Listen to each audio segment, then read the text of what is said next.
खूनी साया की एक और कहानी में आपका स्वागत है। अगर आप कहानी का हिस्सा बनना चाहते हैं तो कमेंट में अपना नाम लिखें। अगली कहानी आपके नाम पर बनाई जाएगी। 1920 का भारत था, एक ऐसा समय जब अंधविश्वास और सच्चाई, डर और विश्वास, जीवन और मृत्यु के बीच की रेखा बहुत पतली और बहुत ज्यादा खतरनाक थी। बरसात का मौसम महीनों से थमा नहीं था। आसमान काले बादलों से भरा हुआ था और कच्ची मिट्टी की सड़क पानी से भीगकर कीचड़ में बदल चुकी थी। छोटे छोटे गड्ढों में बिजली चमकने पर सफेद रोशनी पड़ती और पल भर के लिए ऐसा लगता जैसे जमीन से कोई चेहरा ऊपर झांक रहा हो। सड़क के एक और फैले धान के खेत हवा की मार से थरथराते हुए किसी डर से कांपे हुए लग रहे थे। दूसरी ओर काला जंगल खड़ा था, इतना घना कि लगता था जैसे वहां कोई जीव नहीं बल्कि सिर्फ परछाइयां रहती हों।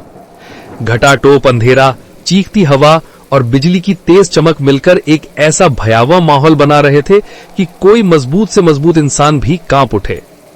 इसी सन्नाटे और डर की दुनिया में एक पुरानी बैलगाड़ी धीरे धीरे आगे बढ़ रही थी। गाड़ी का हर पहिया कीचड़ में धंसकर दर्द भरी आवाज निकालता। बारिश लगातार गाड़ीवान के चेहरे और कपड़ों को भिगो रही थी। गाड़ीवान के चेहरे पर एक अजीब बेचैन सा डर था जो सिर्फ मौसम का नहीं था। उसकी आंखें बार बार पीछे मुड़ती, हर बार जंगल के भीतर किसी काली जगह पर टिक जाती। वहां कुछ हिलता, कुछ नहीं, लेकिन किसी अनदेखी नजर की उपस्थिति लगातार महसूस होती। हर बार वह ठिठक जाता, गला निगलता और बैलों को थोड़ा और तेजी से चलाने की कोशिश करता। ऐसा लगता था कि कोई अदृश्य साया उसकी गर्दन के पीछे खड़ा उसकी गर्म सांसों को सूंघ रहा है। गाड़ी के पीछे की सीट पर आरव बैठा था, 30 वर्षीय एक आर्किटेक्ट, पढ़ा लिखा, तार्किक, गंभीर स्वभाव का। लेकिन तूफानी मौसम और जंगल की भयानक खामोशी के बीच उसकी तर्क शक्ति भी कमजोर पड़ती महसूस हो रही थी। उसके साथ बैठी थी उसकी पत्नी नंदिनी, 25 वर्षीय, बड़े बड़े डरावने सुंदर आंखों वाली मासूम लड़की। उसने हल्के पीले रंग की साड़ी पहन रखी थी और उसके गीले बाल चेहरे पर चिपककर उसे और भी नाजुक बना रहे थे। नंदिनी खिड़की से बाहर देखने की कोशिश कर रही थी, लेकिन बाहर का अंधेरा उसे भीतर तक कंपा रहा था। फिर भी वह एक हल्की मुस्कान दिखाने की कोशिश करती, लेकिन उसकी आंखों की चमक फीकी पड़ चुकी थी।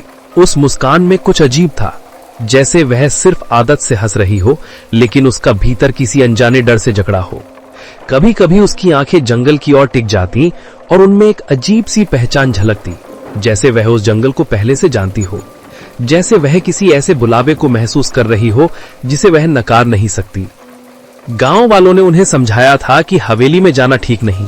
उन्होंने कहा था कि पारो की आत्मा वहां रहती है, दुल्हन की जिसकी शादी पूरी नहीं हुई थी, जिसकी चीखें आज भी रातों में दीवारें फाड़ देती हैं। आरव इन सबको अंधविश्वास समझकर हंस देता था, लेकिन नंदिनी ने पहली ही बार सुना तो उसका चेहरा हल्का पीला पड़ गया था। वह कुछ बोल न सकी, मानो उसके भीतर कोई पुराना जख्म हिल गया हो।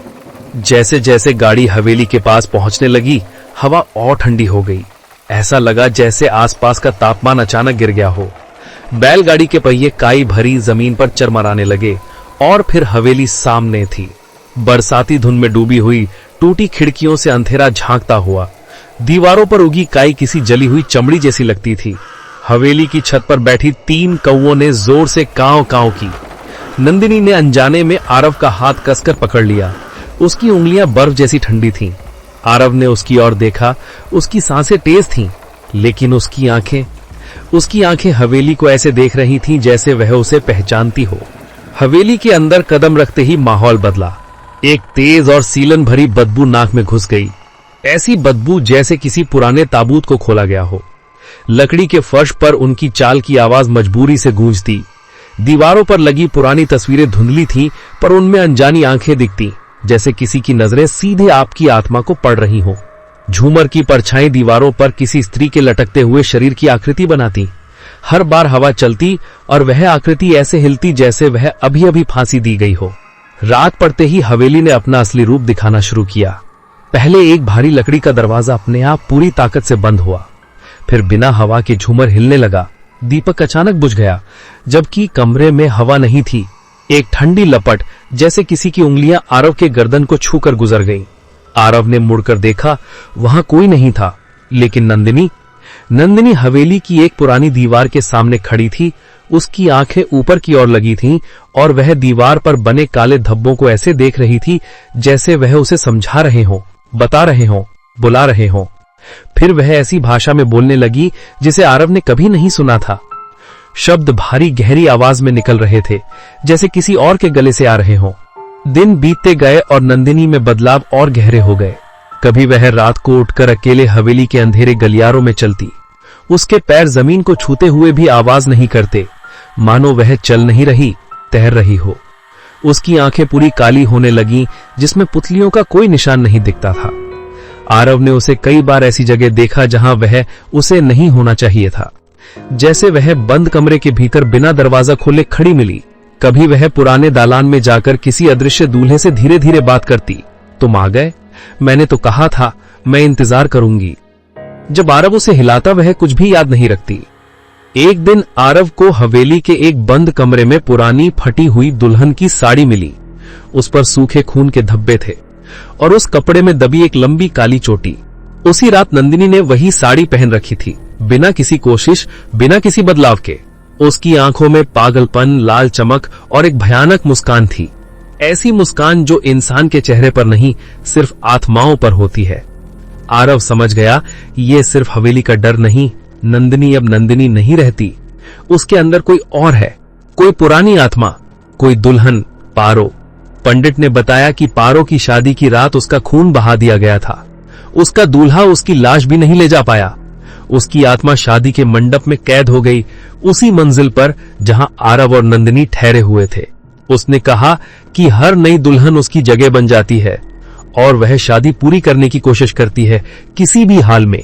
और अब अगला दूल्हा था आरव। आधी रात को मंडप तैयार हुआ। दीपक खुद ब खुद जल उठे, लाल कपड़े हवा के बिना हिलने लगे। झूमर अपनी जगह से हिलकर कड़कड़ाने लगा।